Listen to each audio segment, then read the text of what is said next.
How long have we waited? 8 years? 2012 was, I believe, when they first announced the game.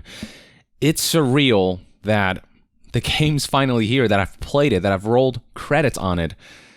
And let me tell you, the substance of the game blew me away and lived up to my hype. I am in love with what I experienced with this title, and as a huge fan of the Cyberpunk genre and CD Projekt Red's work and the marriage of the two, this has lived up to be sort of a game of my dreams as a Cyberpunk fanatic. On the other hand, quick disclaimer, for this December 7th review embargo period, I am not allowed to show you my own gameplay footage.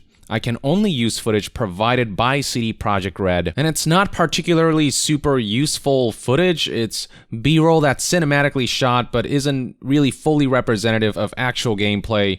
I'm allowed to show you my own gameplay on December 9th, which is the day the game comes out in certain regions, and this really doesn't sit well with me. This feels dishonest, as it feels like CD Projekt Red is trying to hide some of the buggy elements of the game that I would like to show you guys because I feel like it's important for you to know, but I'm not allowed to until the day that the game launches in certain regions. I can talk about it, just not show you, and just in general, there's not going to be a lot of gameplay footage in this video because of these restrictions. And look, I didn't expect this game to be perfect. I knew there were going to be some bugs, but I do feel as though the bugs that I found were constant and persistent and at times disruptive enough where it is worth highlighting and warning people about. Now, CD Projekt Red did release a mid-review patch that improved on certain aspects, and they did tell me that this was a partial version of the Day Zero patch that the public is going to get,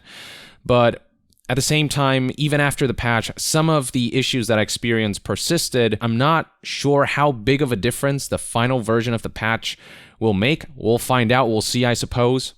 And I'll talk about the technical issues later in the video. Just know that on December 9th, I will be launching a part 2 to this review, showing my own gameplay footage to spotlight both the things that I really loved about this game and the technical issues that I encountered. But with that warning out of the way, let's talk about the experience itself, which, you know, it really did take my breath away in many regards. Let's start with story. This is the element that I want to talk least about for obvious reasons. What I will say is that I was truly blown away by the storytelling and writing in this game.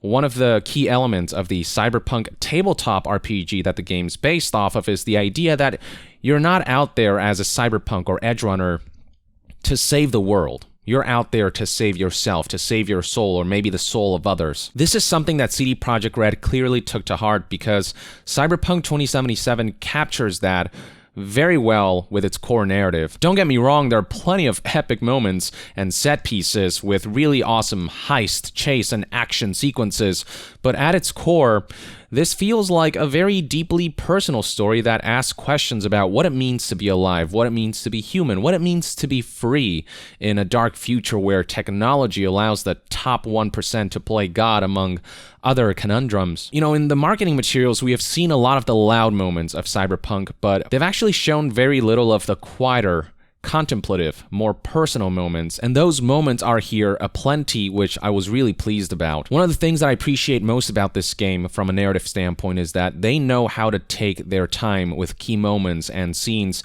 There are long stretches of time where you won't fire a single bullet, you're just talking to people, making choices, picking dialogue, and it's all incredibly well executed. And even within dialogue, there are plenty of moments where characters will just kind of contemplate and sit silently before saying their next thing, and CD Projekt Red just really knows how to add dramatic effect, and the conversations as a result feel more natural, more human, more real. The game can often feel like this first-person interactive movie, one with incredible attention to detail. The narrative in this game, just in general, was thought-provoking, asking a lot of interesting philosophical questions associated with the cyberpunk genre with, I thought, great nuance, with decision-making that tends to lie in some kind of gray area. No choice has a correct answer. It's more about actions and consequences and what your view of the world is and what you want out of it as V, the protagonist of this game. And depending on the choices you make, the relationships you build through side quests, you do get to unlock multiple endings. And there are some that are more hopeful, there are others that are darker and more questionable. But it's all really fantastic, really complex, really well weaved together. And beyond the main quest, CD Projekt Red is known for their ability to create truly compelling side quests and smaller scale stories, and 2077 is no different in that regard. I mean, some of the side activities you partake in will be simple mercenary work, steal something, kill someone, find some info. But there are some side quests that really deliver some really effective personal stories with lengthy narrative threads. And then there are also side quests that are really goofy and really funny, making some references that many of you will recognize, or showing cameos that I won't spoil that just had me in stitches. And I did find a decent variety of activities too, with story-driven main and side quests never feeling generic. Everything just feels really handcrafted. While there is some repetition in the gameplay loop, as with any game, it's a matter of how does a game find a way to keep it fresh, and Cyberpunk does so through compelling new narrative threads, compelling stories, and also through the player progression that kind of makes you feel more powerful and develops the style of play over time. I also really love the dynamic between the main character V and his companion Johnny Silverhand, played by Keanu Reeves. I'm going to tell you right now, Johnny Silverhand, he is, I would say, the other side to V's coin in this game. He's not, I wouldn't even say a supporting character. I'd go as far as calling him a second protagonist. The two are forced together by, shall we say, unfortunate circumstances, but there's a bond there that develops over time, over the course of the campaign, and it's really compelling, and I really grew fond of Johnny Silverhand, who comes off as this hardened kind of jerk and dickwad, to be honest, but those walls, those barriers start breaking down, and you get to know him more. You get to understand why he's the way he is, and it's simply phenomenal. Also, if you're a fan of the Cyberpunk lore from the tabletop RPG, the amount of fan service here, the good kind, is really unbelievable. Just so many familiar faces, plenty of callbacks to the 2020s era, and even before that, exploration of past events that contextualize current events, and inversely, 2077's story makes you look at past events in the Cyberpunk lore under a different light. I really don't want to say much more than that. The blinder you go into this game, the better you'll be off. I think a lot of people will be very pleased. Even if you're not familiar with the Cyberpunk lore, this tells a very effective cyberpunk story that deals with a lot of personal issues, and I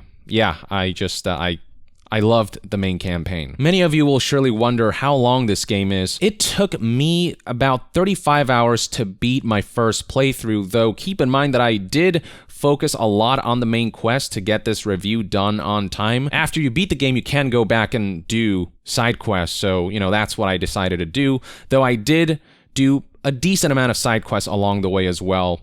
I'd say about 25 hours of my playthrough was dedicated to main quests, and then 10 hours was for side quests. But by the time I was done with the campaign and went back to the open world, I had plenty of side quests that I have still left to do. I still have to go back to the game and finish more side quests. I don't know exactly how long the game would be if you complete everything. I think it'll generally take shorter to complete all of Cyberpunk's activities compared to Witcher 3. I spoke to another reviewer, SkillUp, who actually cleared more side quests than I did, and he suspected completing all of the game's main quests and major side quests, it would take roughly 55 to 60 hours, given that he has completed most of the major side quests in his quest log, though I do want to personally spend more time doing side quests before I say for sure.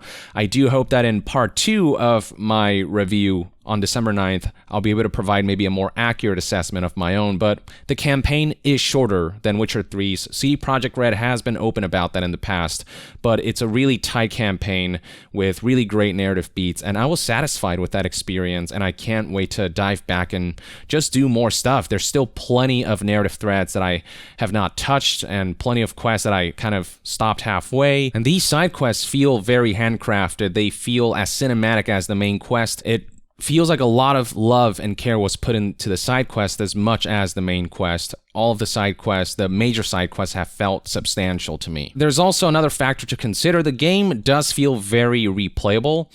I am already kind of interested in starting a new game, making different decisions with a different life path, and seeing how that affects how certain quests play out, or what new dialogue options open up and how that affects certain quests, and which endings, additional endings, I can unlock. The narrative is bolstered by the incredible presentation of this title. I know there are people out there who would have preferred to see, some kind of third-person perspective for this game, but after playing through this game in its entirety, the campaign at least, I didn't find myself missing a third-person perspective at all. In fact, I would say Cyberpunk 2077 makes some of the most effective use of a first-person perspective that I've ever seen in a video game from a presentation standpoint. There are no real cutscenes in this game because everything plays out seamlessly right in front of your eyes. A lot of cinematic moments happen right in front of your eyes without any camera transition and cuts.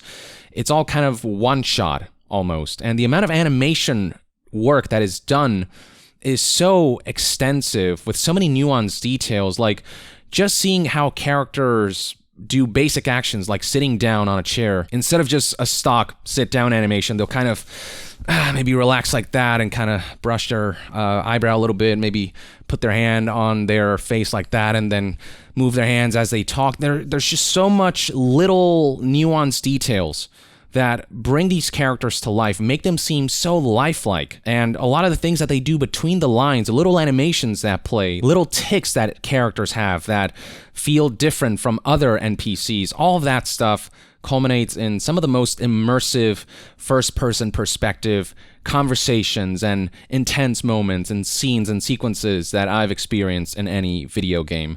And it makes for just a really cinematic first-person experience, and I genuinely believe that many scenes in this game would just straight up not be as effective or immersive in a third-person camera view with camera cuts and all that. You can look at your character in third person if you change camera perspectives when riding a vehicle like a car or a motorcycle. You can find mirrors around the world or in your apartment that you can look at to see your character in third person perspective. And there are very specific cutscenes that will play in third person. That's all I'll say about that. But for the most part, you're looking at a game that takes place pretty much almost entirely in first person and does a really good job with that perspective and really takes full advantage, as much advantage as possible, of that perspective. Not to mention that the graphics in this game are really impressive. The character models look really good, particularly under the right lighting conditions. The music in this game is seriously some of the best in the cyberpunk genre, used to great effect to establish just the right mood. Beyond the efforts that CD Projekt went to establish unique tracks for the game's radio, the background music, the original soundtrack that kicks in during combat, during key story beats, during tense moments, during quiet moments, during somber moments, it's all so incredibly well done. It's so very effective. And this is all elevated by the performances, which are spectacular across the board.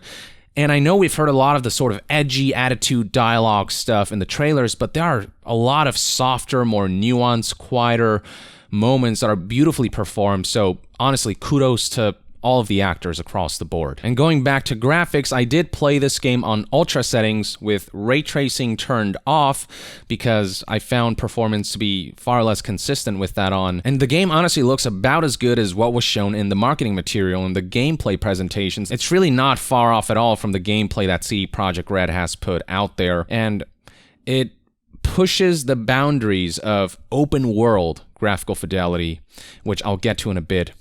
And the game also does not hold back on the mature content, which I'm happy about. I feel like you really need that in the cyberpunk genre. The game is not afraid to delve into darker themes. Visually, there's just a lot of violence and a lot of bare flesh to be found, shall we say, but done in a way that I feel services the game's themes, narratives, the cyberpunk world, this setting, and the kind of dark future that this is. I mean, the character creator alone allows you to pick out options for breasts and genitals, and it's not censored at all. It's all there in full display as you're customizing those elements. But let's talk about the open world. My God, this open world. It is smaller than Witcher 3's from a surface area standpoint, from a volumetric standpoint, but it is significantly denser and more vertical. And if you ask me, this is, I think, the most detailed, most gorgeous, most handcrafted feeling open world I've ever seen in a video game. The aesthetic of it alone is intoxicating, but the scale of everything is what's especially impressive. It really does feel like you're inhabiting this cyberpunk metropolis.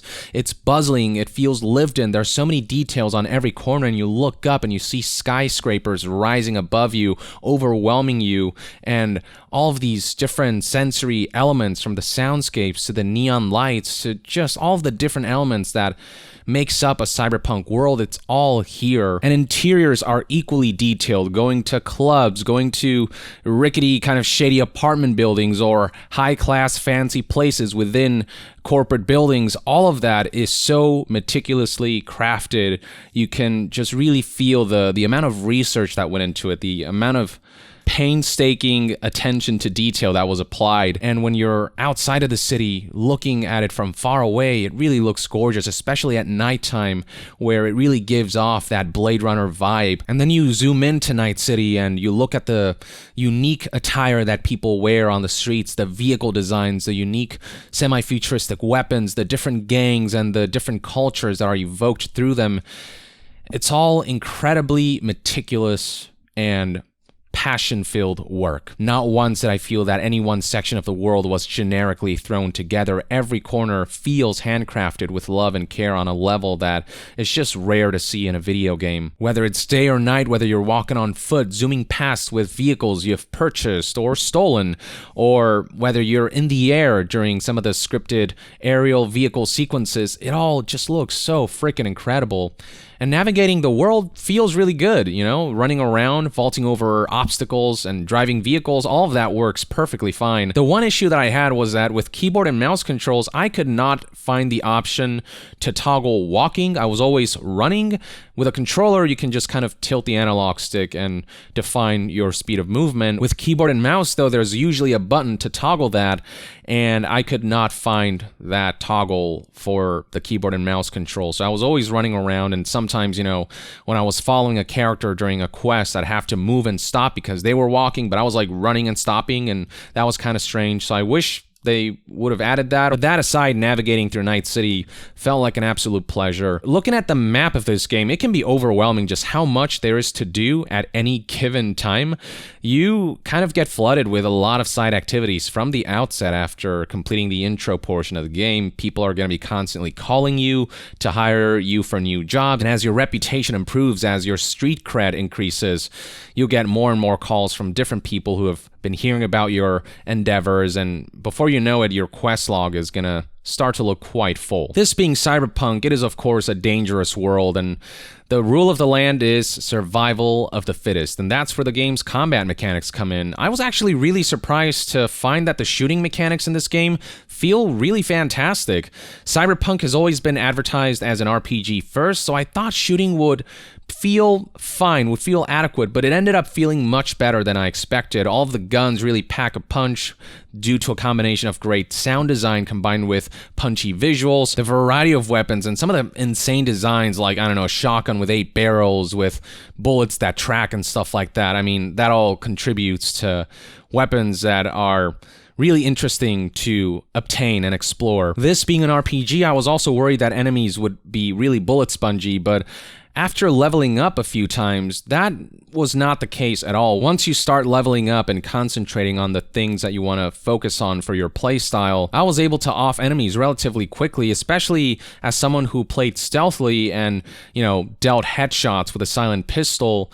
That was really satisfying, and there are bonuses that come with stealth attacks. So all of that contributed to me being able to essentially kill everyone with one shot to the head as long as I stayed hidden. Now, much like Witcher 3, if you see an enemy who has a skull sign over their head, that means they're much higher level than you, and those guys are more bullet spongy. And then there are boss battles in the game who have health bars, and you have to shoot them quite a bit before you kill them. But for the most part, you're fighting regular goons, and the game's really well balanced in terms of how many shots it takes to take them down. And another major aspect to combat is hacking, which is kind of the equivalent to magic in fantasy RPGs.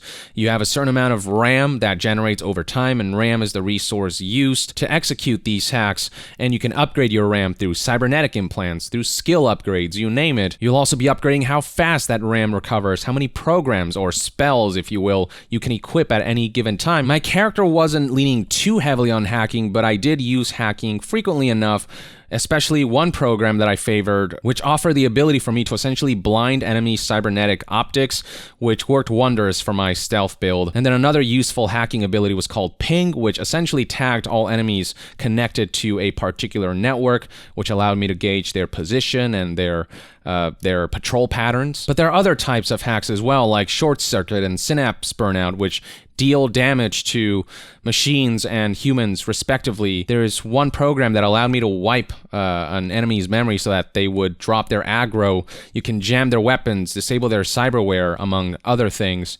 And you can also quick hack environmental objects to distract enemies, take over cameras to get a better view, unlock certain doors, interact with certain elements that can damage nearby enemies, you name it. Now, there are some gripes that I do have with the game's combat system, a major one being the way they mapped dodging. You kind of do a sidestep or a dash by double tapping a direction. When playing with keyboard and mouse, and especially when playing stealthily, I often make these minor adjustments while I'm, crouching and sneaking, where I, tap, tap, tap like that, so the character kind of inches his way towards a destination.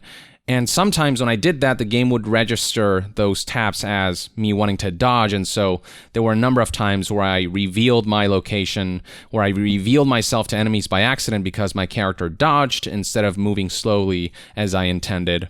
So I wish there was a way to change that. I haven't found a way to change that. I wish you could remap that differently. Another gripe that I had was that you cannot do certain simple things like removing a gun silencer without going to the game's cluttered inventory menu. Removing the silencer takes multiple steps, and the same thing goes for using certain consumable items. Items in this game cannot be mapped to the numbers button, which I find to be strange. 1, 2, and 3 are reserved for your primary, secondary, and tertiary weapons, but you cannot use 4, 5, 6, 7, 8, 9, and 0. And map those to other elements. And inventory management in general, while functional, could feel like it could have been implemented in a more organized, more intuitive, and more accessible way. I eventually kind of got used to it, but sometimes it can feel like doing simple actions can take more steps than they should. I also wasn't the biggest fan of the game's melee combat, as the melee impacts don't feel super impactful. It all feels kind of loose, like you're swinging air. I did find rushing enemies with my katana and slaying them in kind of samurai ninja fashion to be pretty fun, but when you engage in one-on-one melee combat, that's when melee is serviceable, like it works, but it doesn't feel particularly good, and it isn't a playstyle that I would deeply favor as a result. Just melee felt nowhere near as good as gunplay in my opinion, which is a shame because melee is a big component of combat and progression. You could do a full-on melee build if you wanted to, but melee doesn't quite live up to how good shooting feels. Speaking of progression though, I really love what they did with the progression system of this game because there are just so many layers and there's always so much character progression happening. You're always getting stronger. The first layer is, of course, gear, of which you'll find plenty as you engage enemies in combat, as you complete quests. There's just so much loot in this game. Every enemy you drop basically drops something, whatever weapon they were holding, and other things like consumables, things that heal you and whatnot, Eurodollars, money, you name it. And each room you clear as well also just has a lot of stuff to loot on shelves, on boxes, and everything. Sometimes it can be too much to loot, though you eventually get to a point where you have such high-level gear that you can ignore a lot of the loot. But all of that loot can be useful because you can disassemble the junk that you pick up or the weapons that you don't use, and you can convert those into crafting materials that will allow you to craft new items by obtaining blueprints for those items, or upgrade your old gear so that you can make those, the ones that you prefer from, when you were lower level, viable for high level stuff. But yeah, the game can feel like a looter shooter in many regards because of how much loot there is in this game. You will find different weapons and armor of varying rarities, and the higher the rarity, the more mod slots and additional features to those particular weapons and armor. And, you know, you'll find weapons that are of the same brand but maybe different rarities and the like. But this is, of course, excluding the shitty life service monetization elements that would ruin it or get in the way. So it's a lot of fun. Now, a layer on top of gear is the fact that some of the weapons and clothes that you obtain will have mod slots that will allow you to insert cybernetic chips that grant additional passive upgrades and adds an additional layer of customizability. And then for guns in particular, you can on top of that add attachments like scopes and silencers, though not much more than that. All I've seen are pretty much scopes and silencers. So that's gears and gear mods and gear attachments. Then you got the second layer, which is leveling up, which contributes to your attributes, your skills, and your perks. There are 5 attributes in this game, each of which house a number of skills, each of which house a ton of perks, so many perks, and leveling up will grant you an attribute point and a perk point to spend. And on top of all that, skills themselves level up individually as you partake in activities associated with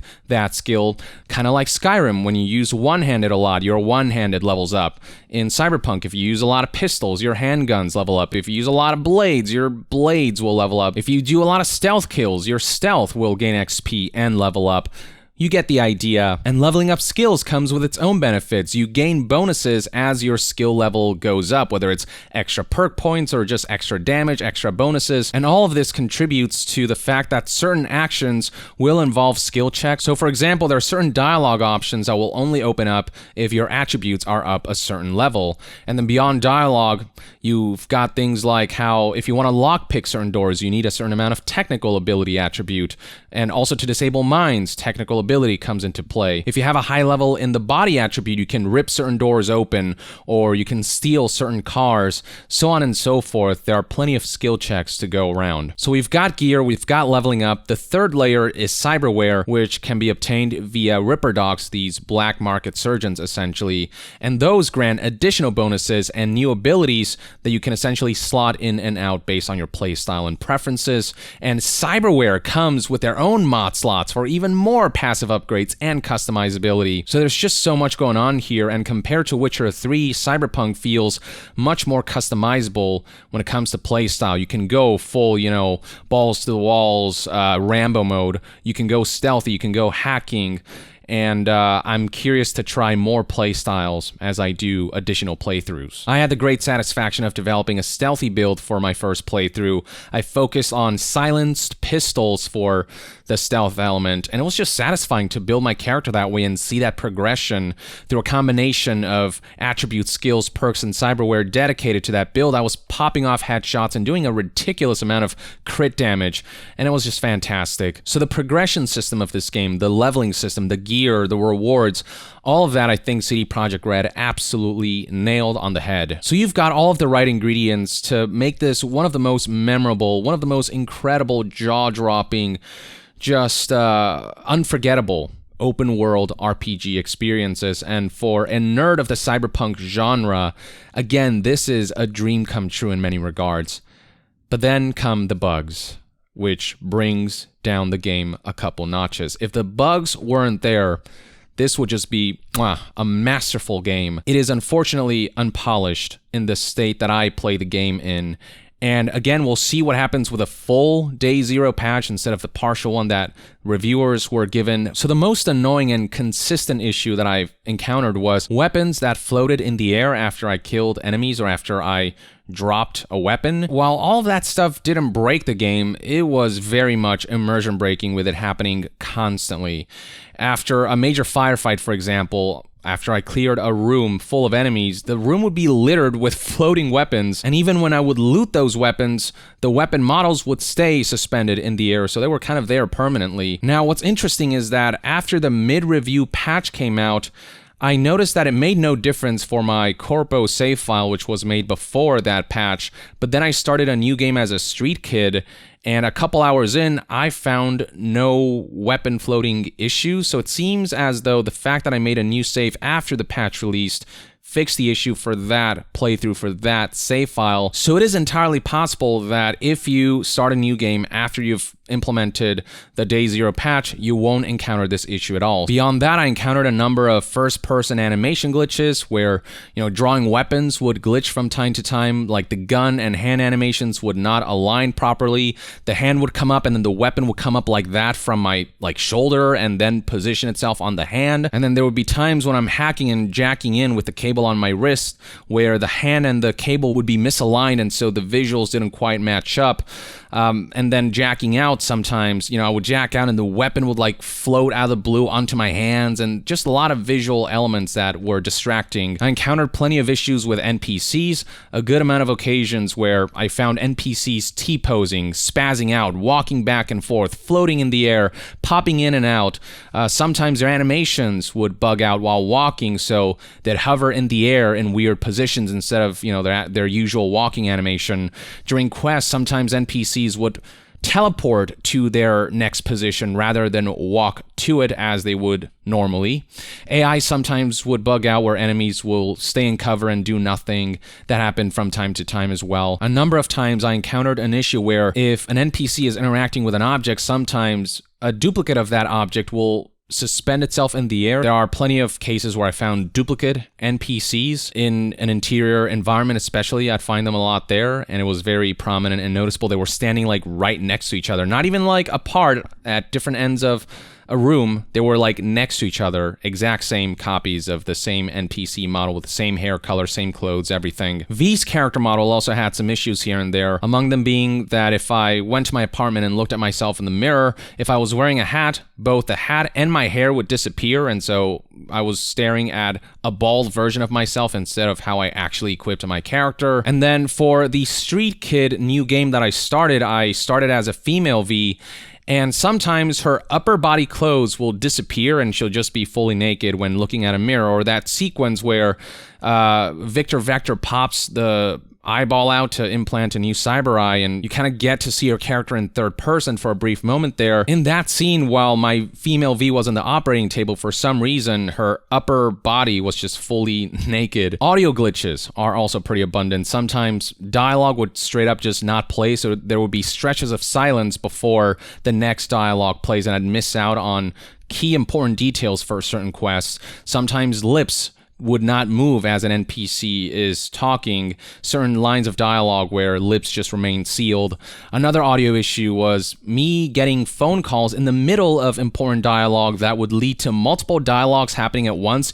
You'd hear V both talking on the phone and talking to the person next to him. Other times, I would walk away from an NPC mid-conversation and they would continue conversing with me, and V would continue conversing with them despite having moved very far away from them. And then certain sound effects would straight up be missing, so sometimes footsteps would be entirely muted for an extended period of time. There will be other times when the sound of glass breaking or shattering wouldn't play when I would break a window by shooting at it or by engaging with it via melee. Visual elements would not appear from time to time. So there's this one mission where I was in this AI-controlled cab, and there's a screen where the face of the AI would show up, but there will be times when the face would be absent completely. On a larger scale, one time I was walking in Pacifica and there was this giant Ferris wheel that would occasionally disappear if I approached it from a certain angle.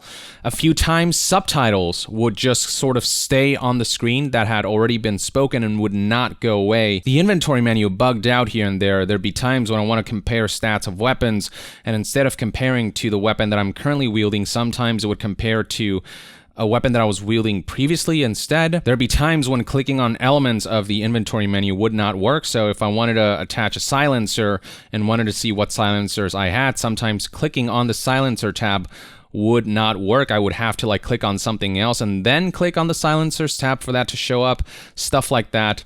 And then I encountered issues where looking at my stash where I store my weapons and gear, sometimes weapon stats would all show up as, 0 DPS, 0 damage, even though that wasn't representative of the weapon's actual stats. More severely, on multiple occasions, elements of a quest did not trigger, so that hampered my progression and forced me to reload to a previous checkpoint.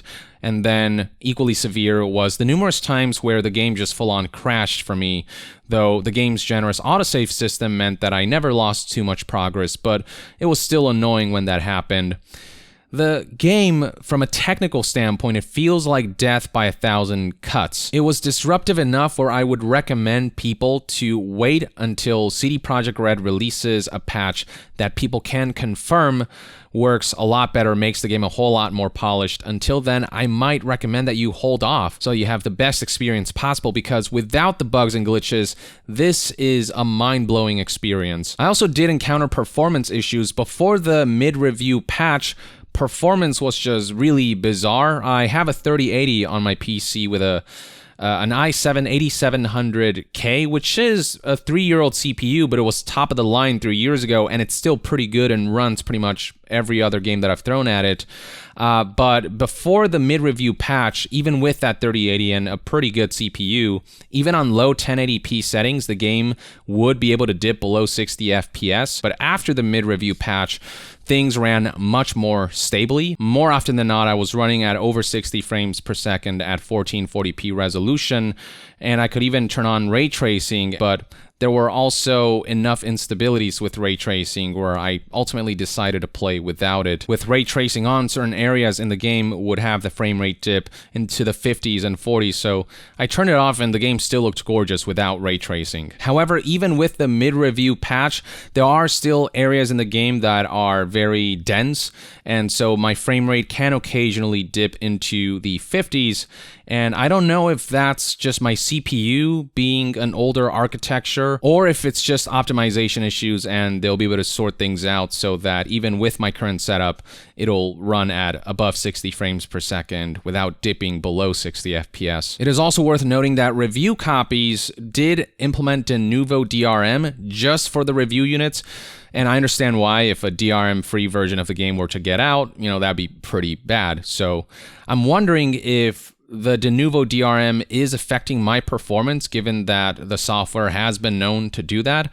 So there's some stuff that I'm waiting until the game officially launches and until Denuvo is unlocked and until the full day 0 patch is released before I fully gauge the performance. Now, one abnormality, one bug is that sometimes when I would load a file, the game would lock itself to low frames per second. So I would load a file and the frame rates would be in the 20s for some reason, and it would just stay there until I would restart the game. I don't know why that happened. It only happened to me like twice or 3 times, but still annoying and bizarre and strange, and hopefully something that's ironed out with the full day 0 patch. But yeah, as far as technical issues go, that's everything that I found, everything that I jotted down in my notes, and these bugs happen consistently enough, disruptively enough, where I would say it definitely affects the experience. But even with all that, I cannot help but feel as though this was one of the most memorable gaming experiences I've ever had. I was just constantly blown away when everything was running well,